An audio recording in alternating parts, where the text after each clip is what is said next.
அனைவருக்கும் இனிய குடியரசு தின நல்வாழ்த்துக்கள். இந்த தேசம் பற்றிய பாரதியாரின் மிகச்சிறப்பான கவிதை ஒன்று. தமிழ் வாழ்க, தமிழர்கள் வாழ்க, இந்த பாரத மணித்திரு நாடு வாழ்கன்னு சொல்லிட்டு துன்பங்கள் மாய்க, நன்மைகள் வந்த இதுக, திரியெல்லாம் போகணுமா, அறம் வளரணுமா, மரம் மடிவுறணுமா, நம் தேயத்தார் எப்போதும் வாழணும்னு சொல்றாங்க.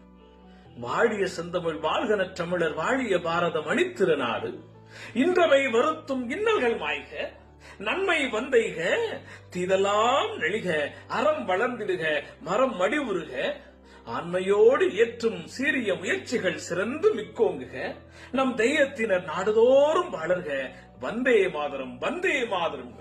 இந்த நாடு நல்லா இருக்கணும், நமக்கான துன்பங்கள் எல்லாம் போகணும், நன்மைகள் வரணும், தீதுமையெல்லாம் ஒழியணுங்கிற அந்த செய்தியோடு இனிய குடியரசு தின நாள் நல்வாழ்த்துக்களோடு நல்ல வண்ணம் வாழ்வோம். நன்றி, வணக்கம்.